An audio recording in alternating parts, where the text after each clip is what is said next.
Hi, I'm Holly and this is Dustin, and together we are the Sasquatters. We decided to live in a school bus because we were tired of paying rent, having excessive bills, and needing to take time off to travel.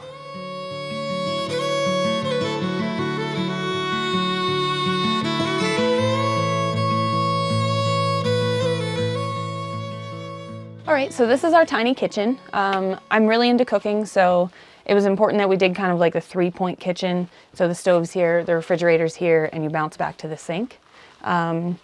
We added all soft close drawer slides. We did a lot of Rev-A-Shelf things. So our trash can, it slides out like this. We did toe kick storage for all the little things that we don't have room for elsewhere. We have a mostly full-size stove. I think it's 24 inches, so it's plenty of room to do a lot of cooking. We have a cast iron sink, which is really nice and deep, which is nice, doing a lot of pots and pans, things like that. We do have a washer. We didn't go for the washer-dryer combo because they're usually ventless drying and they don't really do that great. So we just line dry clothes and we don't have an issue with that.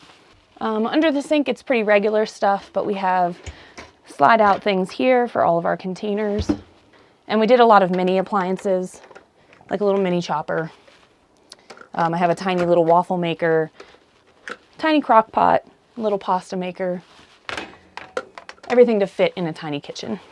Over here we have the Simmarine monitor. It tells us our battery percentage. It's a barometer. Pretty much anything you want to hook up to it, it can read. We have our water tank monitor on it, so we know how much water we have. The temperature for our solar area, so we know it's not getting too hot or too cold. I think that's all we have hooked up right now. All right, so we do have a little secret hidden in our wall that most people don't really notice, and that's where all of our spices are kept. And some additional ones down here for oils and whatever else we might need. So the refrigerator, this was actually the second one we bought. The first one was a regular 120 house refrigerator. It was mostly the same size, but we decided to go with this one because it's 12 volt and barely takes up any power. If I had to do something differently about the kitchen, I would probably had put one of the Max Air fans directly above the stove. It hasn't been a huge issue because the window's right here, so it sucks out a lot of the steam and things from cooking, but it would be helpful in the summer. This is our tiny bathroom, and it's literally tiny. We opted for just an inside toilet. Our shower is outside only. For the longest time, we had just a curtain where the door is now, which was fine, but obviously there were times when you'd ask the other person to leave the bus. So recently we were in another part of Arizona where we finally built a door for our bathroom. So this is the bathroom. Like I said, it's very small. We kept it simple. There's not a whole lot to talk about here. We do have the Separate Tiny composting toilet. We've had really good luck with it. It's worked out really good. We never have any issues. Nice small little toilet area.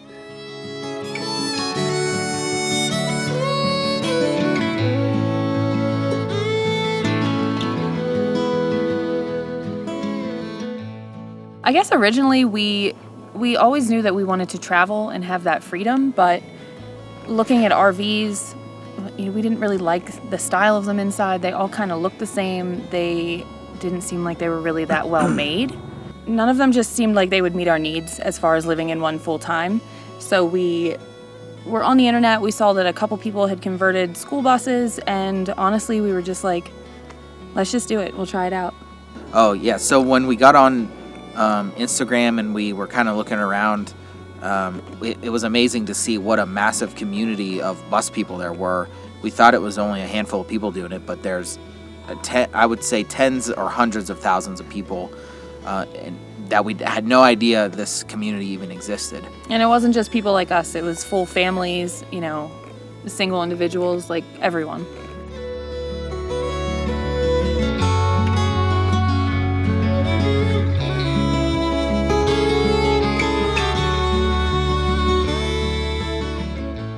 So part of having such a small bathroom was because we decided that we couldn't really go without some sort of closet area.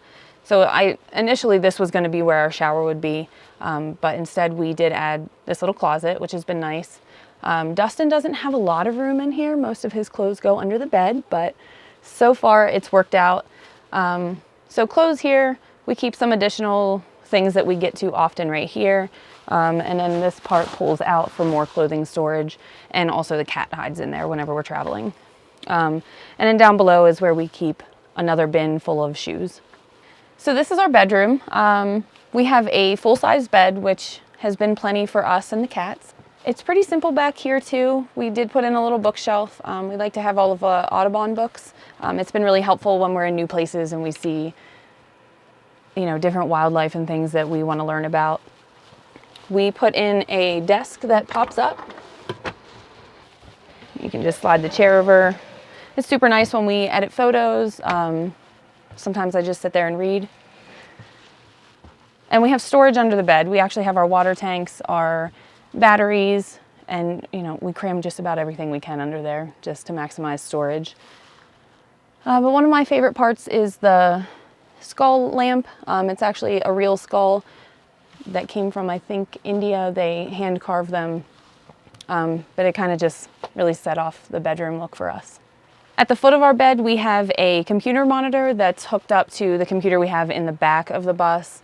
It actually ties into the monitor in the front, so if we wanted to, we could be sitting in different parts of the bus and still be watching the same thing. We could play video games at different ends of the bus together, so it's been fun to have that. So other than our mini split for heat, we also have this Dickinson. It's technically a marine heater. We found that a lot of boat things fit really well in buses. So this is like 12,000 BTUs propane heat. It can really warm up the place quick. And below that we have a air purifier, which has been really nice. We find ourselves in the desert a lot lately, and there's constantly dust blowing around. Even after driving the bus, sometimes there's like a little bit of exhaust that creeps in here and there, and it's just nice to have an air purifier. So this is our living room. It's also fairly simple. We have a couch on each side. We wanted it that way so we could set up a table and look at each other while we eat. We like to play a lot of board games, things like that, so we wanted to be able to have people on both sides of the bus. They do pull together to form, I think, a full-size bed.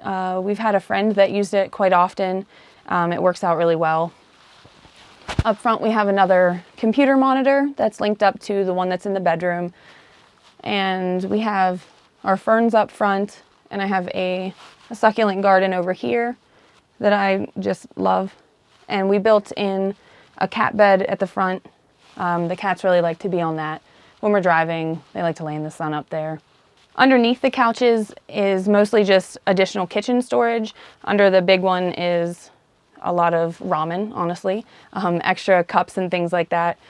And the other side is all like baking things, mostly just kitchen food storage because we don't have too much other space in the kitchen itself for it.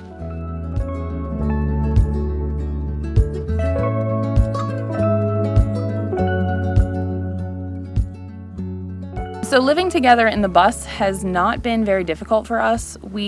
Our first apartment together was pretty large, but the second place we lived in together was fairly small, so it didn't feel like a huge transition. We're really close to begin with though, so I don't know, it worked for us. Yeah, before we did build the bathroom door, we were asking each other to go outside when we had to poop, but other than that, we're very close. It was not long that I was dating Holly before we bought a bus and we started downsizing, so I would say just do it. People spend so many years of their lives planning to do things that never come to fruition, or waiting and working until the age of retirement and then not being able to do the things that they planned for all those years. Literally just do it. We talked about building a bus. We bought plane tickets that night. And the next week we went to Florida to pick up our bus and started building it. Yeah, the hardest part is just making that first step. So if there's anything that you want to do, if you want to live this lifestyle, just go for it. Just take the first leap and go from there. We actually were saving our receipts for the entire build to add it up, but we built the bus like 3 times inside, learning how to do things properly, learning how to do plumbing, redoing walls, tearing down the ceiling, putting in a new ceiling, all very visible from our Instagram. And so when it come time to add up all the receipts, we threw them away because it was irrelevant. The price that it cost to build this bus as is would not properly reflect the cost that it actually cost us to build it. But as far as money on the road, we build buses now. We posted our bus on Reddit in a woodworking group. It got a ton of support, and we realized that we knew what we were doing, and so we started a business. And now we travel around building buses for people, 40-foot buses. We just did a short bus in Las Vegas. We're headed to South Carolina next week to start a 40-foot bus for a girl who runs a dog grooming business. So that'll be a very unique build.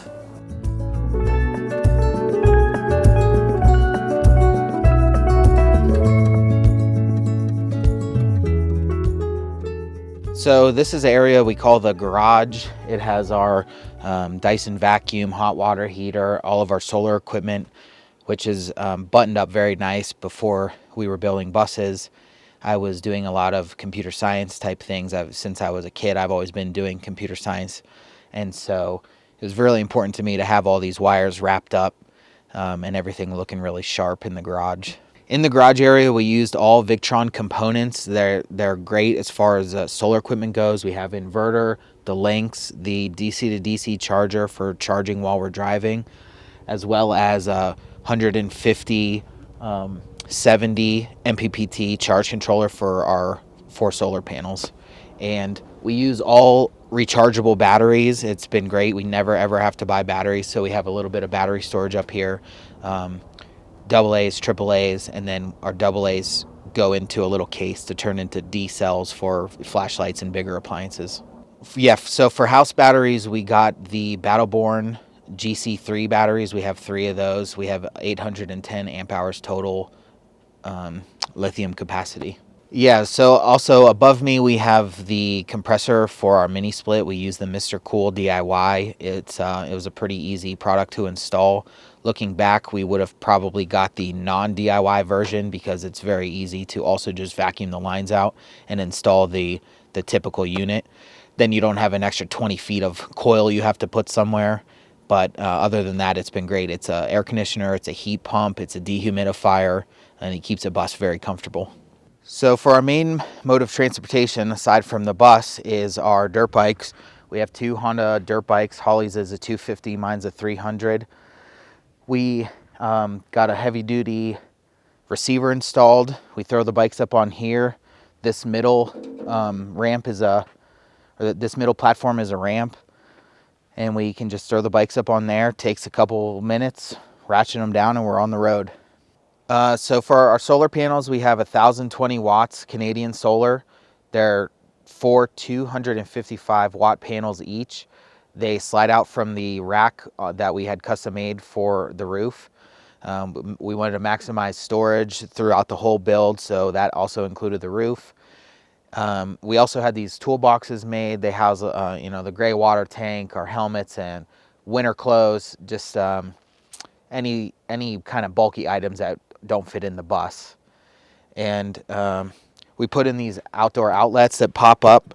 They're waterproof, and it's great for plugging in lights when we're out at a campfire, or sometimes we watch movies outside, so we'll throw up the screen, bring the projector out, and have a movie night out at the fire. So when we moved into the bus, we thought we would have next to no keys, but it turns out we have more keys than we've ever had.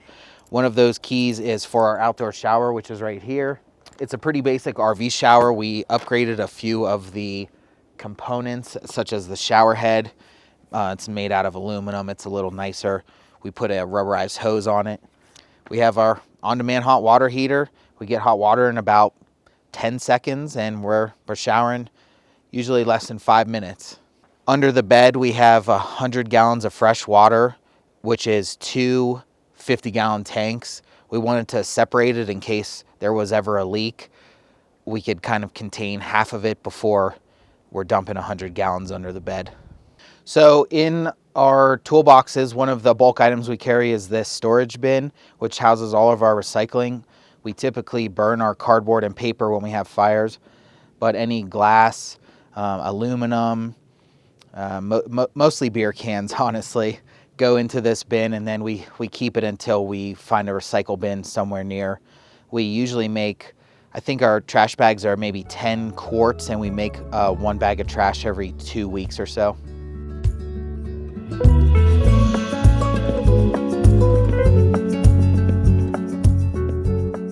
So we are currently looking for land. We're not exactly sure where we're going to settle, somewhere between the East Coast and the West Coast.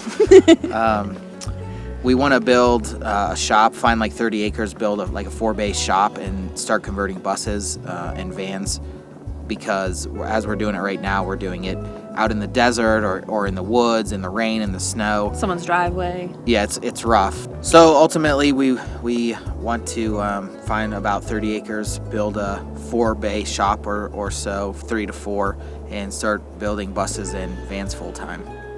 Another thing that we want to do is, when we have our own land eventually, is just be able to homestead. I'm really into gardening and fermenting and, canning and all that kind of thing. So, Raising animals, making cheese. Yeah, we want to have animals and be able to use like our own dairy, all that kind of stuff that we just like doing anyhow. And if we can make it like a lifestyle, then even better. Thanks for watching. If you want to follow our personal adventures on Instagram, we are at Sasquatters. That's SASQUATTERS. And you can follow our business account at Nomad Nooks, NOMADNOOKS.